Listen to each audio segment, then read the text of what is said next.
পিছনে। আরে দোস্ত এমনি মজা করছি, এতে রাগের কি আছে বল? শালা আমি তোর সাথে কি চিটিংবাজি করছি? কেন আমার 500 টাকা নিছস যে ওইগুলো দিছস? আজ কতদিন হলো? ভাই আপনি কেন? এই শাহিন, এই ছেলেটাকে কলেজে নতুন নাকি? শাহিন ওই হালারে ধর, এটা কি বলে আমাদের চিনি না। ভাই আপনারা কারা? আপনাদের তো চিনি। আমি মনে হয় ভুল জায়গায় চলে এসেছি। এটা বলে রাফিকে 2 জন ধরে আচ্ছা মতো কেলানি দিলাম। ও মাগো, শালারা একটা টাকাও পাবি না, সব মেরে উসুল করে নিছত। ওই মামা দেখ দেখ ডাবগুলো কত বড়। রাফির মাথায় থাপ্পড় দিয়ে হালালো ইচ্ছা। সব সময় তো মেয়েদের পিছনে ঘুরস, আর শেষে রাফি তোর মুখে এমন কথা শুনবো ভাবতে পারিনি। রাফি তোর মুখে এমন কথা শুনবো এটা ভাবতেও পারিনি। তুই এত বেয়াদব হবি আগে জানতাম না। এইবার রাফি মাথা গরম করে আমাদের 2 জনের মাথায় 2টা থাপ্পড় দিয়ে বলতে লাগলো, হালার ঘরে হালারা, নিজেরা উল্টাপাল্টা ভাবিস আর আমাকে লুচ্চু বলিস? তো কি বলবো? তুই একটু আগে কি বলছিস? রাফি আবার আমায় মাথায় থাপ্পড় দিয়ে বলল, সবসময় তুই হালা নেগেটিভ কথা ভাবিস। আরে হালা, আমি ওই যে নারকেল গাছের ডাবগুলোর কথা বলছি। এটা বলে রাফি আমাদের মাথা ঘুরিয়ে কলেজের পাশে পুকুর পাড়ের নারকেল গাছের দিকে দেখিয়ে দিল। সত্যি সত্যি তো অনেক বড় হয়েছে মামা, আজ ভীষণ হবে কেমন? শালা এখন কেন বলছিস মিশন হবে? আগে তো আমাকে কত কিছু বলছিলি। তবে মামা আগের গুলোর চেয়ে এগুলো খেতে মন চাইবে। আসলে প্রতিবারই এই ডাবগুলো আমরা খাই, কিন্তু কেউ জানে না। মামা, আজ কলেজের পরে হবে মিশন। আর আমাকে একটা বেশি দিতে হবে। আচ্ছা দিবনি। আচ্ছা মামা, তোর গালে ওইগুলো কিসের দাগ? মামা তোরে আবার এগুলো জিজ্ঞেস করা লাগে? শালি ডাইনি গুন্ডি রাক্ষসী এসব করেছে কাল রাতে থাপ্পড় দিয়ে আমার অবস্থা কাহিল করে ফেলছে। কেন রে? তারপর সব বললাম। আচ্ছা মামা, তুই এই অত্যাচার আর কত সহ্য করবি? দেখি যতদিন ওই ডাইনির বিয়ে না হয় ততদিন। তখনই রাফির মোবাইলে একটা কল আসলো। সে বের করে দেখতে লাগলো কে কল দিছে। রাফি মোবাইল বের করতে আমি উকি মেরে দেখলাম তিশা নামের একটা মেয়ে। তাই আর দেরি করলাম না, ছো মেরে মোবাইলটা নিয়ে রাফির কাছ থেকে দূরে সরে গেলাম। শালা তলে তলে টেম্পু চালে, আমরা বললে হরতাল। ভাই আমার কথাটা একবার শোনো। কিরে মামা, কি হয়েছে? মামা আমার কাছে আয়, এই দেখ। এটা বলতেই শাহিন দৌড়ে আমার কাছে আসলো। মামা দেখ, এই লাহা পীড়িত করে আর আমাদেরকেও বলে নাই দোষ। মেয়েটার নাম ঈশা। ভাই আমারে মার খাওয়াইস না, এটা আমার গার্লফ্রেন্ড না, আমার চাচাতো বোন। ও তাইলে এই ব্যাপার। দেখ তো মামা চাচাতো বোনের সাথে করে। দেখ আবার কল দিছে, ধর ধর, ভাবির সাথে কথা বলবো। মামা প্লিজ ধরিস না প্লিজ। কিন্তু আমি কার সাথে যেন ধাক্কা খেয়ে পড়ি গেলাম, কিন্তু ব্যথা পেলাম না। একটু নরম নরম লাগছে এখনই। ও মা গো, কোন দামরা রে আমার উপর পড়লো? আমি মেয়ের আওয়াজ শুনে একটু নিচের দিকে তাকাতে তাড়াতাড়ি উঠে গেলাম, কারণ আমি একটা মেয়ের গায়ে পড়ছি। সরি আপু, আমি দেখতে পাই। আর বলতে পারলাম না, তখনই ঠাস ঠাস করে আমার গালে থাপ্পড় দিল। আমি প্রথমে মনে করছি আমাকে মেয়েটা মারছে, পরে মাথা তুলে দেখি খাচ্চন্নি মারছে। আরে খাচ্চন্নি মানে মিমি আপু। আমি গালে হাত দিয়ে আছি, তখন মেয়েটা বলল, এটা কি হলো? থাপ্পড় মারার কথা আমার, আর থাপ্পড় মারলেন আপনি। ওই ভুলেও থাপ্পড় মারার চিন্তা করবেন না, একে মারার অধিকার শুধু আমার। তাই বলে আপনি ছেলেটাকে এইভাবে থাপ্পড় দিবেন?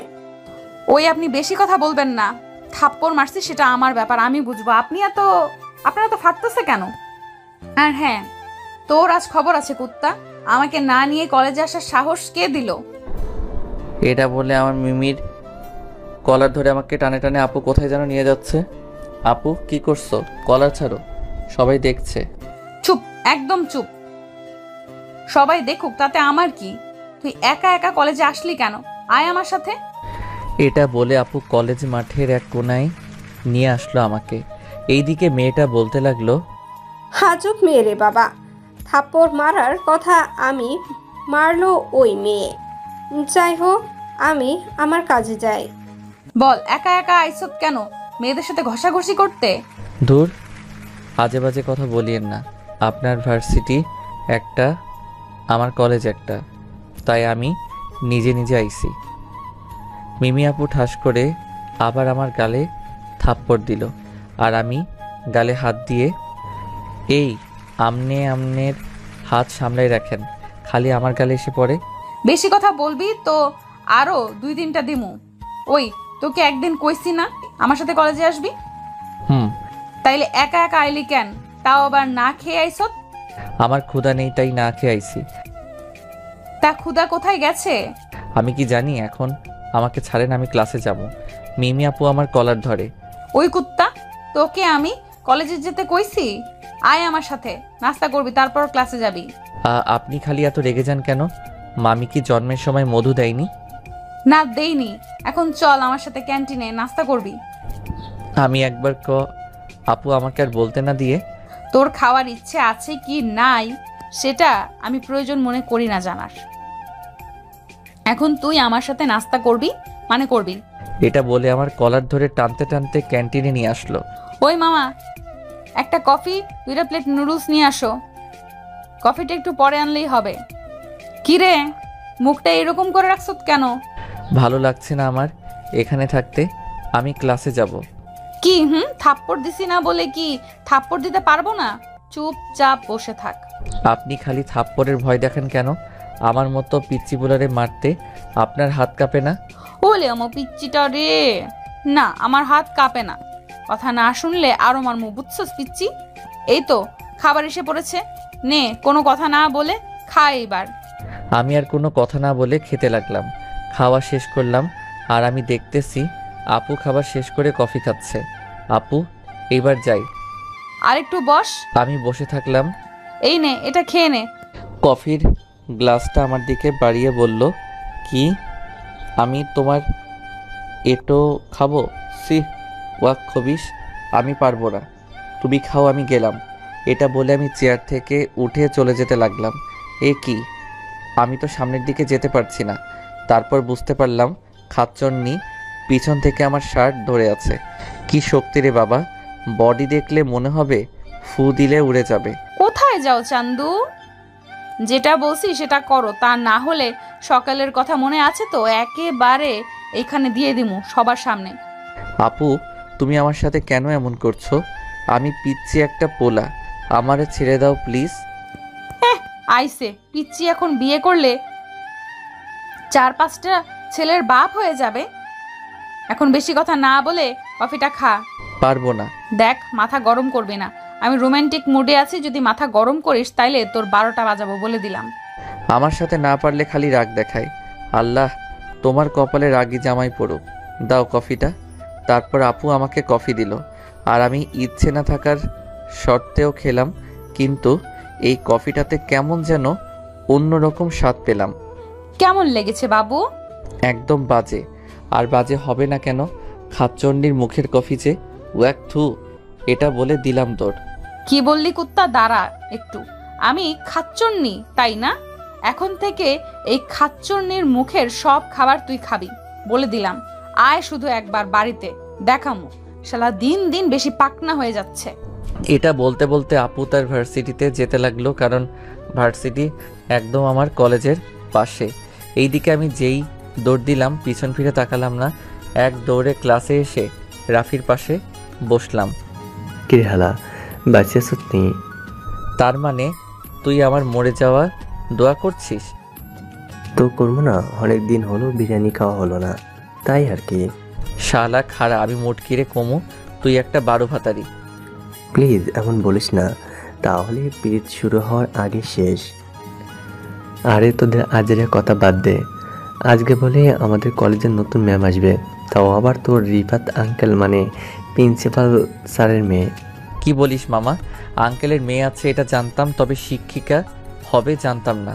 আর সেই দিন স্যারের বাড়ি গিয়েছিলাম মামার একটা কাজে, তখন তো কাউকে দেখলাম না, আর আঙ্কেলও পরিচয় করিয়ে দিল না। তুই স্যারের কোনো ভিআইপি মানুষ যে তোকে তার মেয়ের সাথে পরিচয় করিয়ে দিবে? মামা তুই ঠিক বলছ, কিন্তু মামা মজার ব্যাপার হলো ম্যামের এখনো বিয়ে হয়নি। শালা এটা তো আমরা জানি, কিন্তু সিঙ্গেল কিনা সেটা বল। খোঁজ নিলাম ম্যাম সিঙ্গেল। তাহলে লাইন মারতে পারবি শালা? আরে লাইনের কথা বলছিস শালা, এটা সম্ভব না রে। জানি তুই যে হারে লুচ্চা দেখা যাবে। এটা বলতেই প্রিন্সিপাল স্যারের সাথে একটা মেয়ে ঢুকলো। আমি তো অবাক প্লাস ভয় আছি, কারণ এই মেয়েটার সাথে একটু আগে ধাক্কা খেলাম। আল্লাহ আমারে বাঁচাও। মামা আজ তুমি শেষ। দেখছনি ম্যামটাকে? মামা তুই একটু আমারে কাবার দে। এটা বলে শাহিনের পিছনে হালকা করে মুখ লুকালাম। এদিকে প্রিন্সিপাল স্যার, শোনো ডিয়ার স্টুডেন্ট, আমরা জানি তোমাদের বাংলা স্যার কিছু সমস্যার জন্য ট্রান্সফার হয়ে গেছে তার জেলায়। তাই ইতিমধ্যে তোমাদের কলেজে কোনো ম্যাম বা স্যার না থাকাতে আমার মেয়ে আজ থেকে তোমাদের বাংলা ম্যাম। উনি হচ্ছে মিস মিথিলা চৌধুরী। সবাই বলে উঠল জি স্যার। ওই রাফি আহমেদ কোথায়? এই তো স্যার আমার পিছনে। শালা কুত্তা বিলাই গাধার বাচ্চা মির্জাফর, তুই আমার সাথে বিশ্বাসঘাতকতা করলি, তোকে তো আমি ছাড়বো না। কি ব্যাপার আহমেদ, এইভাবে লুকিয়ে আছো কেন? আস্তে করে শাহিনের পিছন থেকে বের হয়ে আঙ্কেল থুকু স্যার এমনি। এটা ক্লাস বুঝলে, তোমার থেকে এটা আশা করিনি। আর এমন যাতে না হয়। আর মিথিলা, তোমার কোনো সমস্যা হলে আহমেদের থেকে জেনে নিও কেমন? ওকে বাবা। এটা বলে আমার দিকে গরম চোখে তাকালো। এই দিকে এমনভাবে তাকানোতে আমি ভয়ে আল্লাহকে ডাকতে লাগলাম। তাহলে আমি আসি, তোমরা ক্লাস করো। এটা বলে স্যার চলে গেল। আসসালামু আলাইকুম স্টুডেন্ট, তোমরা কেমন আছো?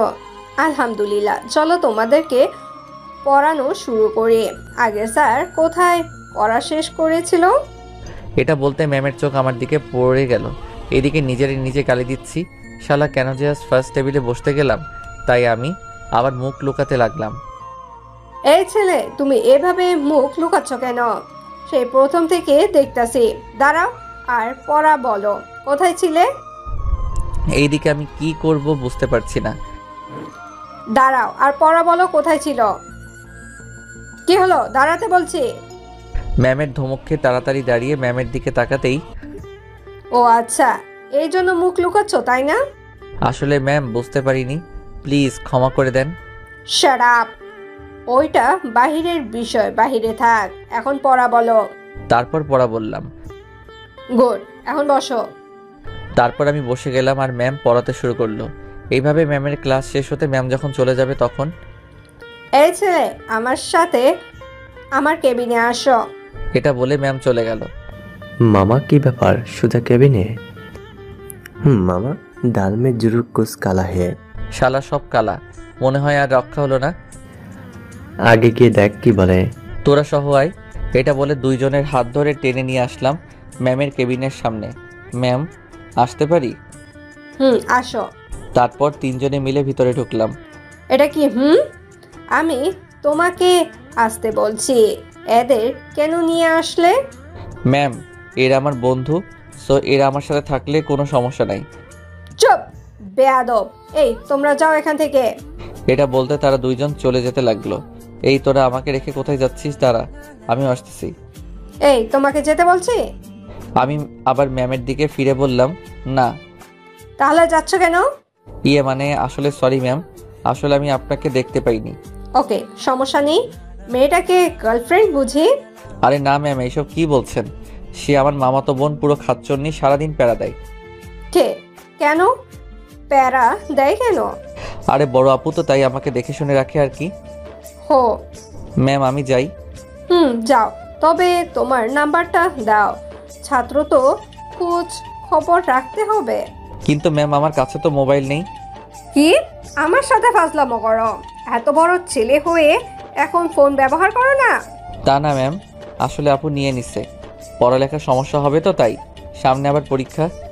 হো, ভালো করে পড়ো। আর এখন সোজা বাড়ি যাবা, কেমন? ওকে ম্যাম, আল্লাহ হাফেজ। এটা বলে ম্যামের রুম থেকে বের হয়ে রাফিদের কাছে যেতেই, কি মামা প্রথম দিন একা একা ম্যামের সাথে কি মিটিং করছো? আরে তেমন কিছু না, এমনি পড়ালেখার ব্যাপারে জিজ্ঞাসা করছিল। বুঝি কি জিজ্ঞাসা করছিলি? শালা আজে বাজে কথা বলবি না, তাহলে একদম কট খাওয়া দিব। আরে দোস্ত, আমি তো মজা করছিলাম। আয় ওইখানে গিয়ে বসে কিছুক্ষণ আড্ডা দিই।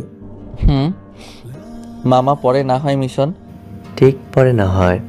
এটা বলে তিনজন মিলে একটা জায়গায় বসে আড্ডা দিতে লাগলাম। এইদিকে ম্যাম মনে মনে বলতে লাগলো, তোমাকে পাওয়ার জন্য অনেক ভালো কলেজের সুযোগ পাওয়ার পরেও আব্বুকে বুঝিয়ে অনেক কষ্টে এই কলেজের ম্যাম হলাম, শুধু তোমাকে পাওয়ার জন্য। এইদিকে আমরা আড্ডা দিতে লাগলাম। তখনই পিছন থেকে কেউ কলার ধরে আমাকে টানতে টানতে সামনের দিকে নিয়ে যেতে লাগলো। কোন হালারে আমার কলার ধরে, এটা বলে তার হাত থেকে কলার ছড়িয়ে তার দিকে ঘুরে যাকে দেখতে পেলাম তাকে দেখে আমার ভয় হাঁটু কাঁপছে। আরে এটার কেউ না, এটা মিমি আপু। কিন্তু ভয় পাচ্ছি এই জন্য তার চোখ রেগে পুরো লাল হয়ে আছে, যেন আমাকে চিবিয়ে খাবে। তোর বউ। এটা বলে আবার আমার কলার ধরে টানতে লাগলো। আপু, তুমি আমাকে এইভাবে ধরে কোথায় নিয়ে যাচ্ছ? ছাড়ো আমাকে।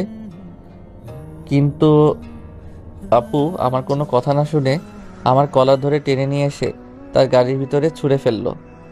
তারপর আপু আমার পেটের উপর বসে কলার ধরে বলতে লাগলো, ওই কুত্তা, তুই এই নতুন ম্যাডামের কেবিনে একা একা কি করছিলি?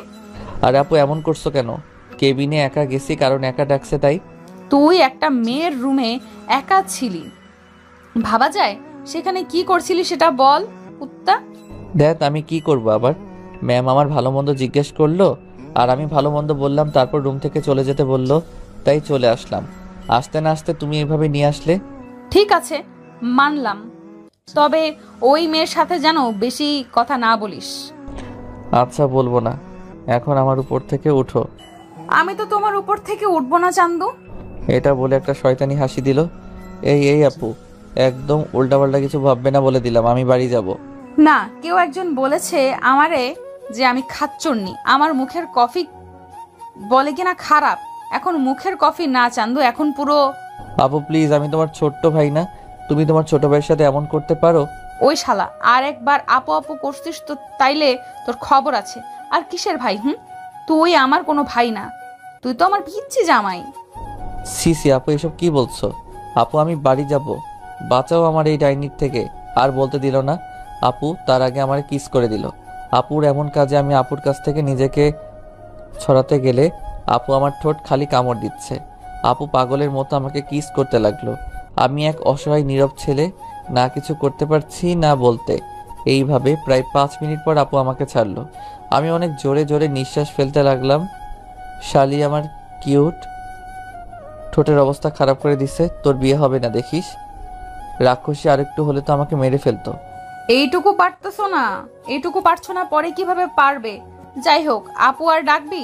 সমস্যা নাই, তুই আমাকে এইভাবে আপু ডাকবি আর আমি তোকে এইভাবে শাস্তি দেবো। আমার জন্য অনেক ভালো হবে। তোমার ওই যে সুন্দর ঠোঁটগুলো। না না, আমি আর আপু ডাকবো না আন্টি। আন্টি কাকে ডাকলি রে? আপনাকে। এটা বলতে একটা থাপ্পড় এসে পড়লো আমার গালে। ওই, আমাকে কোন দিক দিয়ে আন্টি লাগে? অনেক দিক দিয়ে থুক্কু, এক দিক দিও না। তাহলে আন্টি ডাকলি যে? আপনি তো বললেন আপু না ডাকতে, এটা বলতে আবার থাপ্পড়। শালা, তোকে আপু বলতে মানা করছি, এই না যে আন্টি ডাকবি। তাইলে খালা ডাকমো? আহাম্মক, তোরে তো আমি। এটা বলে আমার গলা চেপে ধরলো। ওই, তোকে কিছু করছি না বলে আমার সাথে মজা নিচ্ছিস? আজ থেকে আপু খালা আন্টি তোর মুখ থেকে যদি শুনি, তাইলে তোরে সেই দিনই মেরে দেব। এখন থেকে মিমি বউ বলে ডাকবি। আপুর কাছ থেকে ছোটার জন্য ছটফট করতে লাগলাম। কি বলে ডাকবি? ও সরি, আমি তো তোর গলা চেপে ধরছিলাম, তুই কিভাবে বলবি? আমি কাশি দিতে লাগলাম। এটা কি করলে? আরেকটু হলে তো আমি শেষ। এর থেকে আরো বেশি কিছু করব, তুই আমাকে চিনিস না।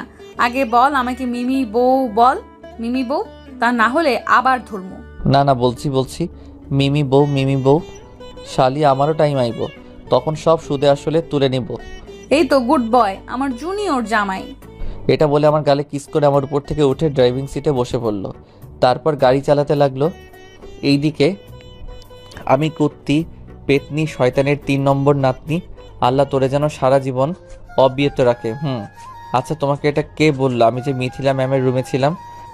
ও তুই তাহলে ওই মেয়ের নামও জানিস? আরে ম্যাম বলে কথা জানবো না? চুপ কুত্তা, একদম চুপ থাক। ম্যাম বলে কথা, আর ওই মেয়ের নাম যদি মুখ দিয়ে উচ্চারণ করিস তো খবর আছে। আপুর ধমকে আমি চুপ হয়ে বসে থাকলাম। কিছুক্ষণের মধ্যে আমরা বাড়ির সামনে চলে আসলাম। তারপর গাড়ি থেকে নেমে যখন বাড়ির ভিতরে যাব তখন আপু, ওই দাঁড়া।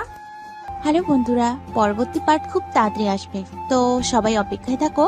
আর চ্যানেলটি যারা এখনো সাবস্ক্রাইব করোনি তারা পরবর্তী পার্ট দেখার জন্য চ্যানেলটি সাবস্ক্রাইব করে রেখো। ধন্যবাদ সবাইকে, আমাদের সাথেই থেকো।